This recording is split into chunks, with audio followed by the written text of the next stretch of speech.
Hello water sign, hello Pisces, Scorpion, Cancer. Alamin natin kung anong messages, vibration, gabay, energy para sa inyo lahat. Tayo general reading, daily tarot reading. So, gamitin natin ang ating intuition sa panunood. Okay, alamin natin water sign, Pisces, Scorpion, Cancer, kung ano ang mensahe sa iyo ng baraha. First card, renewal, number 20. Number 2, balance. Okay, water sign. Kung makikita mo dito, parang merong dokumento. May renewal of contract, renewal of documents, like mga government documents, like mga passport, birth certificate, kukuha ka ulit, driver license, or kung ano pa man to. So, sa araw na ito, siguro ang gagawin mo, water sign, Pisces, Scorpion, Cancer, is magre-reminisce ka, reminiscing of your past, and parang i-compare mo yung nangyari sa'yo sa nakaraan and yung current situation mo. And sinasabi ng baraha sa'yo dito na kailangan mo to sa araw na ito para maplano mo ng maayos kung ano yung mga actions, steps na gagawin mo sa mga susunod na araw. Okay? So, today ay maiintindihan mo yung life purpose mo sa buhay. So, kailangan natin na alisin kung ano man ang mga kumbaga negative emotions, negative thoughts, negative na unhealthy na hindi na natin kailangan para sa ating future. Okay, thank you. Okay, water sign, Pisces, Scorpion, Cancer.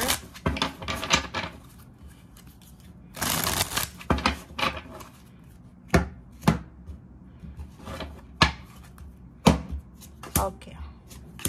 Wow, so nakikita natin dito na sa araw na ito, merong magician, merong 2 of swords. So, ibig sabihin yan, may mga gusto kayong gawin. Kung makikita mo dito, nagre-review ka ng past and present situation mo. And ang problema lang dito is medyo, lalo na yung iba na Scorpio and Cancer. Kasi pwede yung Pisces hindi makaresonate dito. Meron kayong mga confusion sa buhay. May mga gusto kayong gawin, like yung iba gustong maghanap ng bagong trabaho, lumipat ng ibang lugar, lumipat ng ibang trabaho, magsimulang mag-business, or kung ano man itong pinaplano nyo, na alam nyo na walang problema sa inyo eh. Alam nyo na magagawa nyo yun kasi magaling kayo, di ba? Parang, ang problema lang dito is today is meron kayong gustong gawin, like gusto mong tumulong, may isang tao na nangangailangan ng tulong, pero parang nagdadalawang isip ka. Kasi pwedeng na-trauma ka from your past, or posibleng hindi mo alam kung ano yung gagawin mo. Ito yung sinasabi ng baraha sa'yo. Okay, so, meron dito na posibleng openings. So, ibig sabihin, may mga dahilan sa araw na ito para maging masaya ka, maging excited sa kung ano man ito na darating sa'yo. So, for example, ito siya. It's a new journey, new work, new passion, new hobbies, new inspiration, new motivation to sa araw na ito na pwedeng makuha mo, ma-realize mo. But ang problem nga, parang yung iba sa inyo dyan, wala kayong tiwala sa sarili nyo. Wala kayong confidence. Parang feeling nyo, wala, hindi ito bagay sa akin, hindi ito para sa akin, ganito, ganyan. So, ang nakikita natin today is, pwedeng masayang ito, 'di ba?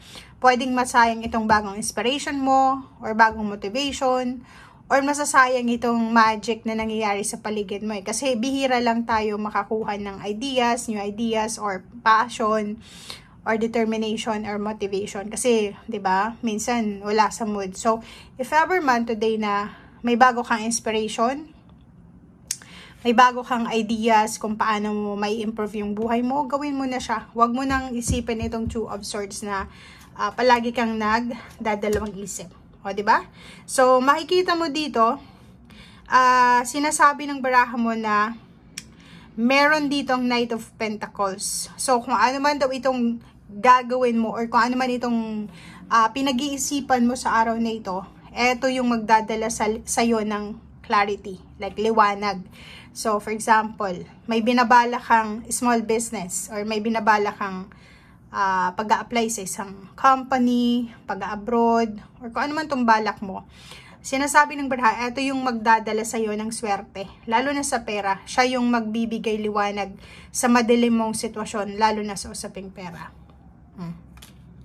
Sa araw na ito, sinasabi ng baraha na yung iba sa inyo dyan is posibleng makaramdam if ever na nakapag-desisyon sila na sundin kung ano yung gusto nilang mangyari sa buhay, iwasan nila yung pagpo-procrastinate, yung confusion, posibleng makuha nila yung Four of Swords. Itong Four of Swords is yung katahimikan, emosyonal, sa isip, sa puso, sa kaluluwa, 'di ba? So, itong Four of Swords, sinasabi ng barahan na kailangan nating gawin yung mga bagay-bagay na gusto nating gawin ng mahinahon, buo sa ating kalooban. Kasi, sinasabi ng baraha sa'yo dito na huwag mong sayangin yung pagkakataon, 'di ba?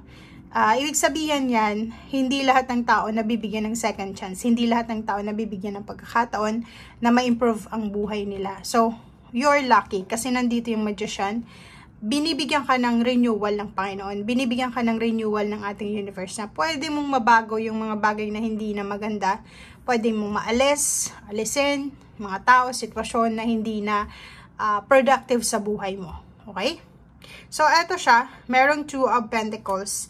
Sinasabi ng barahan na yung balanse sa usaping salapi ay nakadepende yun sa'yo. 'Di ba? So, wag mong masyadong maliitin yung sarili mo. Especially yung Scorpio siguro, medyo minamaliit yung sarili nyo kasi feeling nyo, lahat ng ginagawa nyo pumapalpak. Pero, dito sa barahang to, sinasabi ng barahan na huwag kang mag-alala. Kasi, ang para sa'yo ay para sa'yo. 'Di ba? Sinasabi ng baraha sa'yo na pwedeng today, makatanggap ka ng, like for example, message, chat, call, or email, or pwedeng kwento, word of mouth, 'di ba? So, parang sinasabi dito na mag-offer sa'yo to ng work. So, it's either makakatanggap ka ng message na, uy, water sign, pwede kang pumasok dito sa pinagtatrabahuan ko, or ganito, ganyan. So, ino-offeran ka ngayon ng empowerment. So, ino-offeran ka ng pagkakataon ngayon para makapag-desisyon. So, kailangan mo mag-desisyon ng like the Emperor. Kailangan mong pag-isipang mabuti and make sure na sa anumang desisyon na itong gagawin mo, kailangan na protektado kung ano yung rights mo. So, if ever may nag-offer sa'yo, kasi itong Emperor na to is stability siya, security, financial, emotional. So, if ever may nag-offer sa'yo ng kasal, tingnan mo kung ang taong ito, karelasyon mo man yan or hindi, is worthy ba na pakasalan. Kung trabaho naman ito, kailangan mong tingnan kung ang kontrata bang pipirmahan mo, pabor sa'yo, or pabor lang doon sa company or sa taong ito na nag-o-offer sa'yo ng work. Okay? So, yan ang sinasabi ng baraha. And number 10, Ten of Swords, sinasabi ng baraha na today, siguro may pagkakataon ka today para i-let go yung mga past heartaches, pain, or may mga gagawin yung iba sa inyo dyan para makalimutan na kung ano yung mga nakaraan, or lalo na yung mga bagay-bagay na hindi maganda na paulit-ulit na bumabalik sa kanilang imagination, sa kanilang isip. Well, mag-isa lang sila. Okay? Thank you guys. Bye!